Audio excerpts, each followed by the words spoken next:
What's up, NBA fan? What's up, all sports fans? This your boy JB, host of the Behind the Bench podcast network and channel. Giving a shout out to the rest of the crew: Shad, Kelvin, KB Film Room, Big Dog Talk Sports. That's right.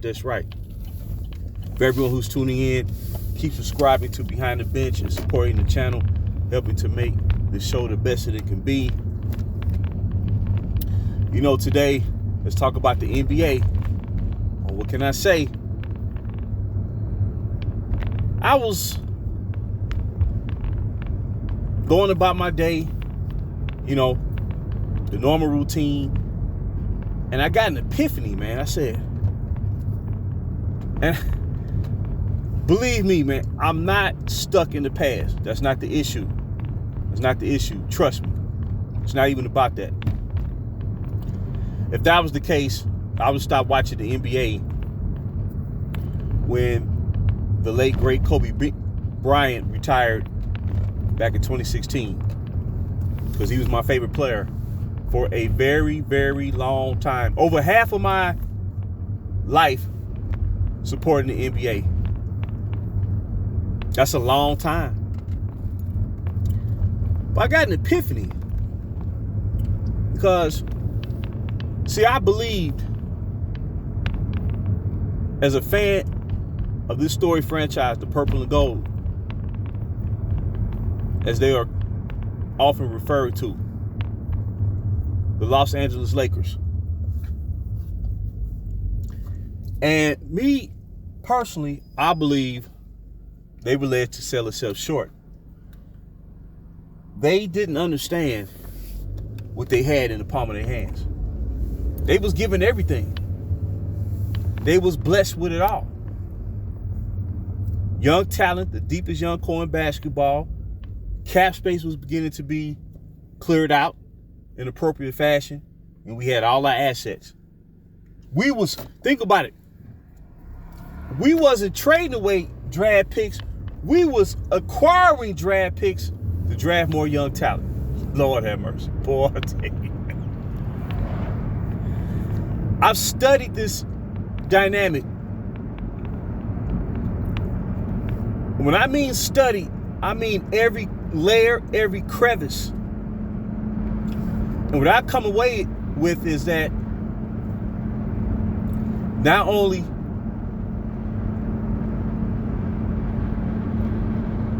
sell ourselves short, but a decade was given up for one season. That's mind-blowing to me. That is simply mind-blowing. And I had these precise moments during the season prior to them bringing on the Eye of the Hurricane himself. And I'm not talking about the movie either. I'm not talking about Hurricane Reuben Carter or Reuben Hurricane Carter. I ain't talking about him. And when I look at the arc and the direction that this franchise is taking, there's no doubt in my mind we sold ourselves short. Now I'm going to show something. This is the difference between investing and what you have and building for the future versus exploiting all your riches for a temporary moment in time.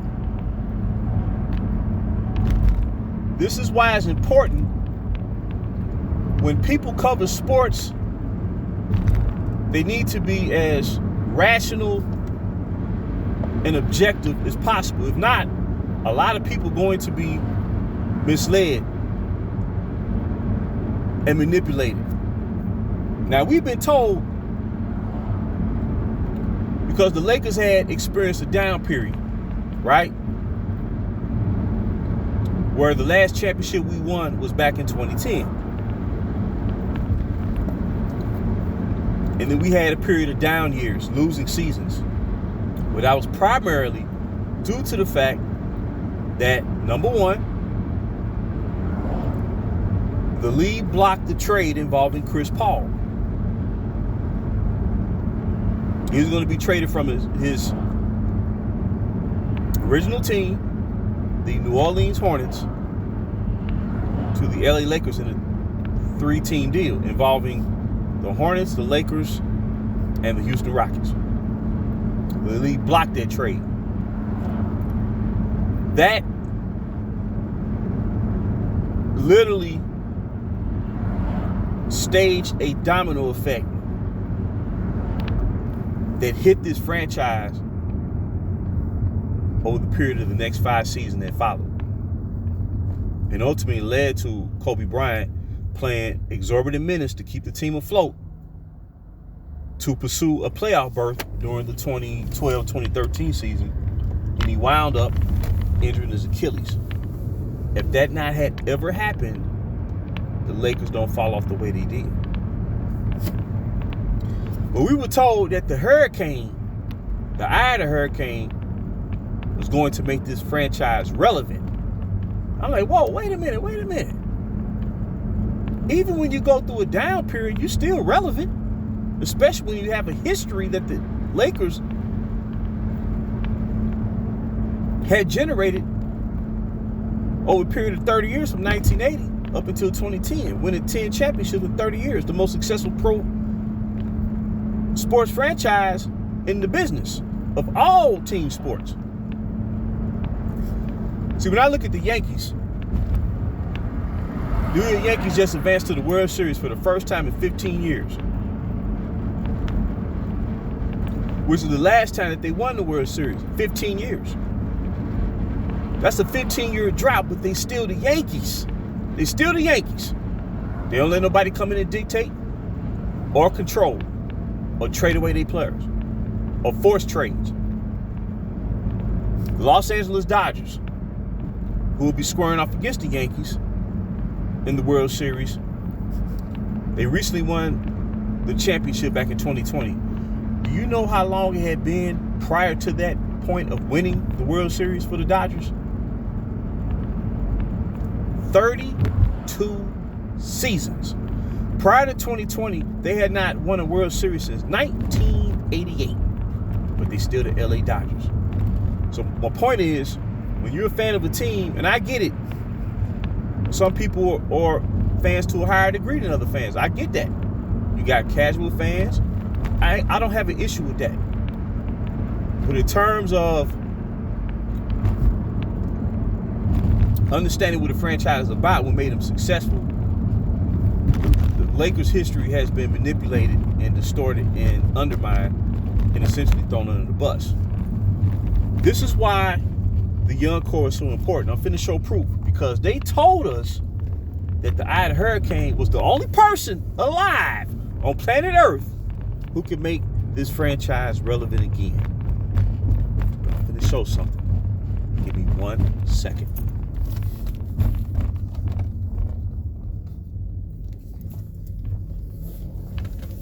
Y'all see that right there? This was during the 2017-2018 season, prior to bringing on the hurricane, the Ida hurricane, the Ida storm, right?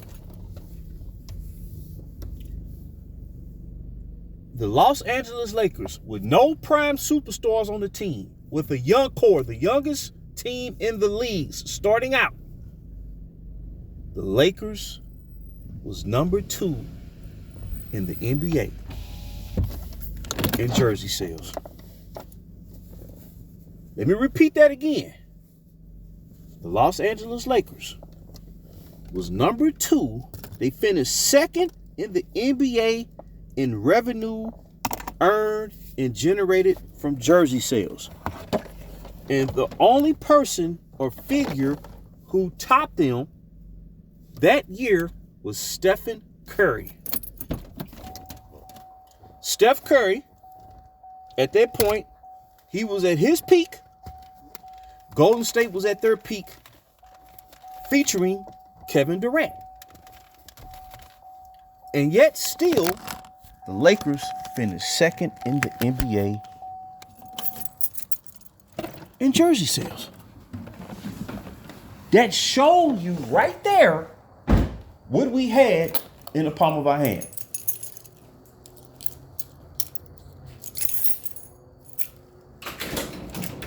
They could have generated an era so prosperous,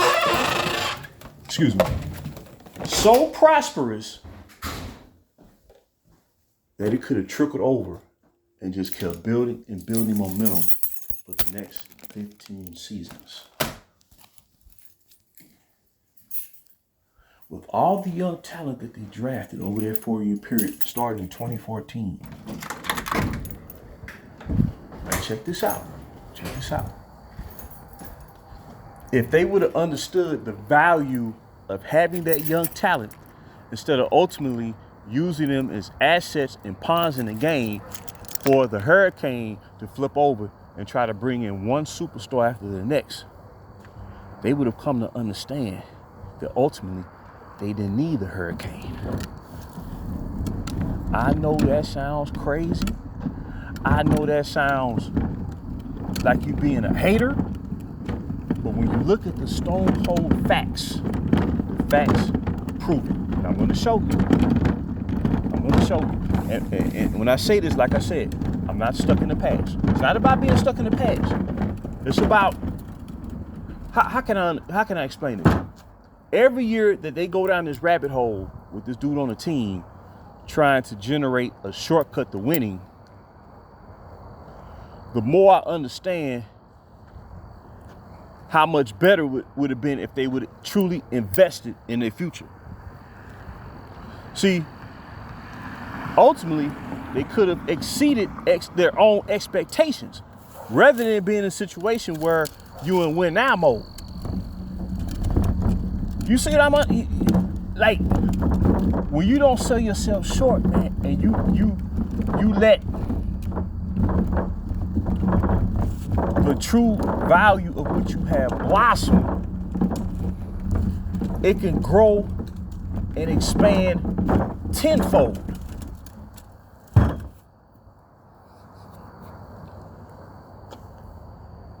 And due to the course they've taken, they now have to rely on a gimmick. They have to rely on a gimmick in hopes of sparking interest in jersey sales.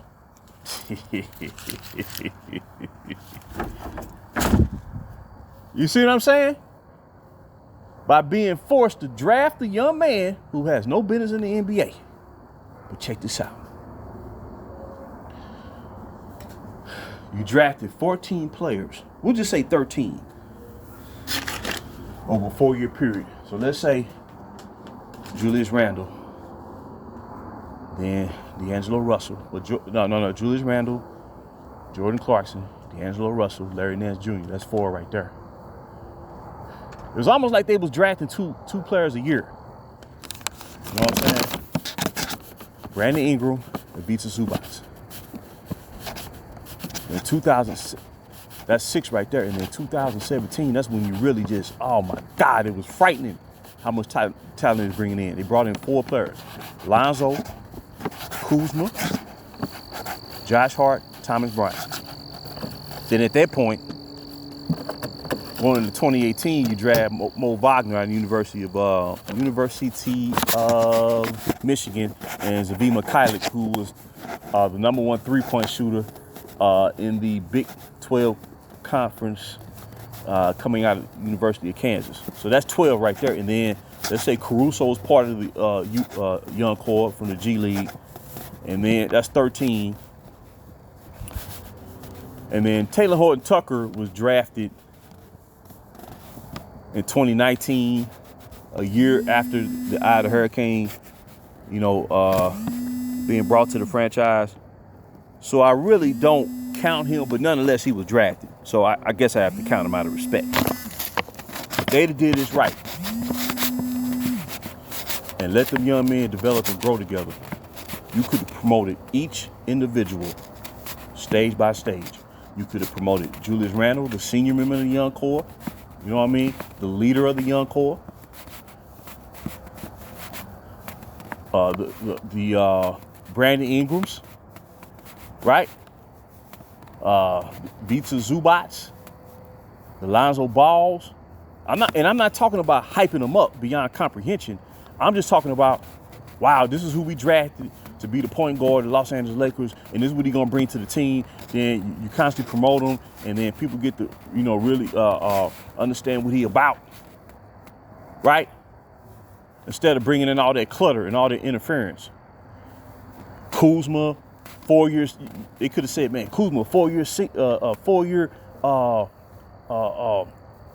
player coming out of college. You know what I'm saying? Which was rare.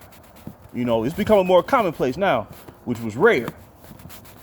They could have promoted this thing to the tilt where whatever they think they've generated over the past 6 years, they would have multiplied that times 3, times 4 with the young men that they drafted, because you got more value in them. See? Think about it. Every year they talk about trades.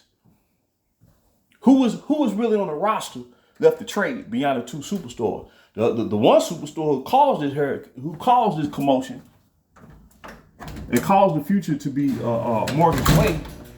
Well, he'll be 40 years old. He really don't have no trade value. The other player who you gave up the future for would be 32 years old. You can't, to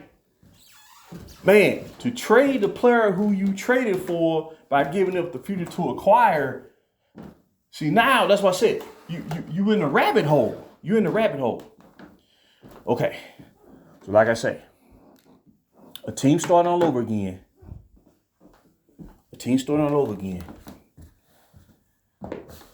With no prime superstars.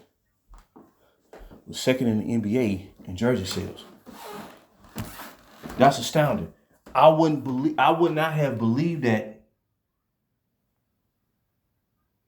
until I actually pulled it up and saw it. But at the same time, it amazed me, but it didn't surprise me.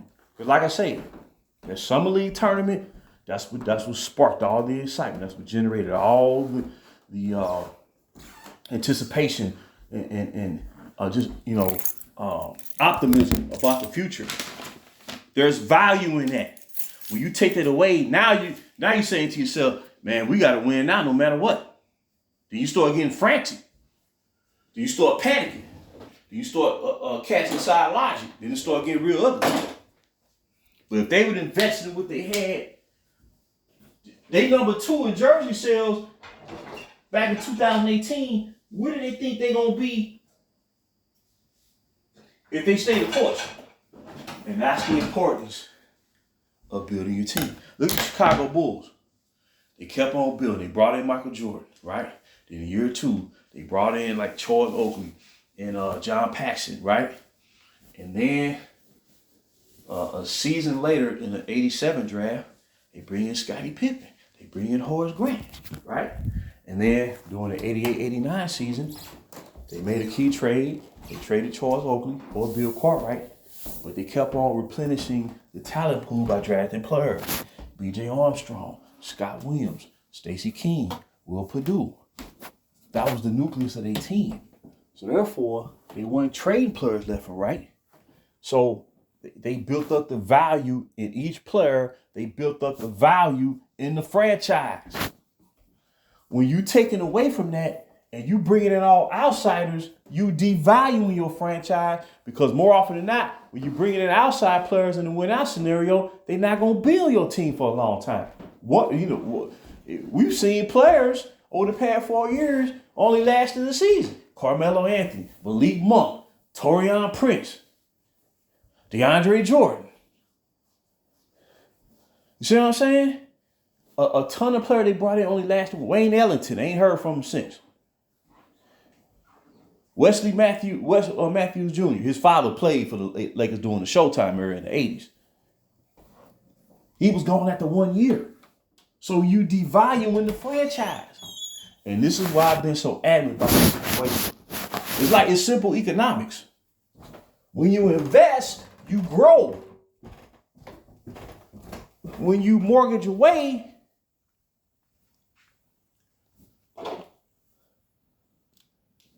your future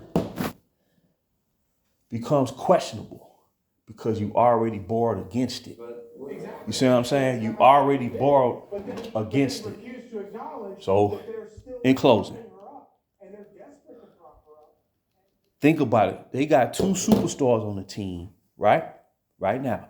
And the Ida Hurricane and Anthony Davis. But the young core generated just as much in jersey sales than they did. That shows you right there, crystal clear, that the path that was set for them to take would have brought so much satisfaction, man, that I don't see how I can stop. It will prolong beyond the foundation established by bringing in the original young core.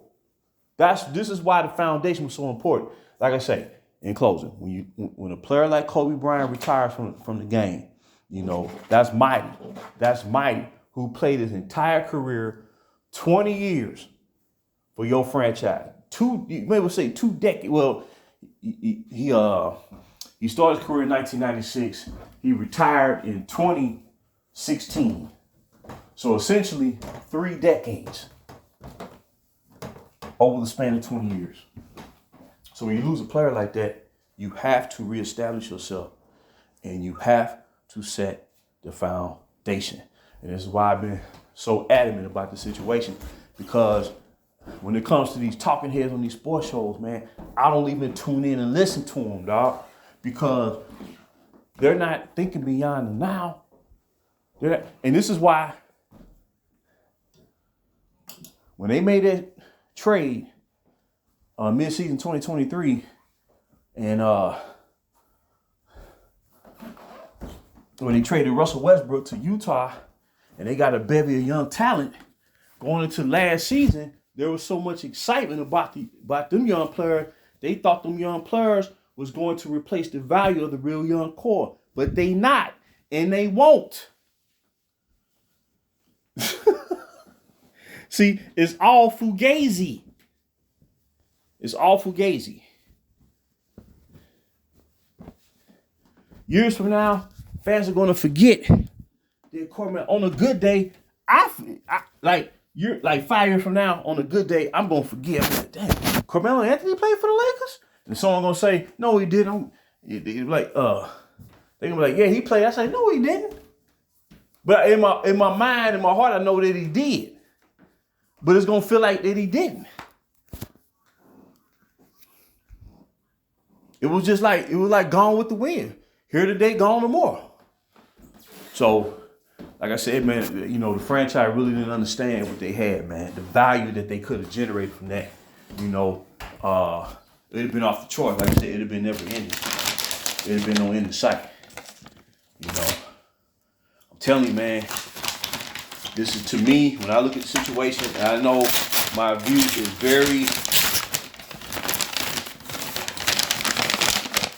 it's a very, how can I say it? I don't want to use the word unique. I want to use the word unpopular. It's so unpopular that I know it falls on deaf ears. I get that. I understand that going in when I do these videos and conversations about them, man. But when you add a piece of the puzzle together, man, I'm telling you, they never should have did it. They never should have did it, man. The championship's gonna come if you do it the right way. And if you believe in your system, the championships will come. That's what made the Lakers great, so. Tell you, man. It would have made us proud, man. It would have made us proud. Do fans of the franchise right now, do they really feel proud about what's going on? They can try to convince themselves of that, but by the reactions that I've been seeing over the past 6 years, outside that 1 year in the bubble, it ain't been too much excitement. But I just want to drop this nugget real quick, and until next time, this is JB for BTB Behind the Bench.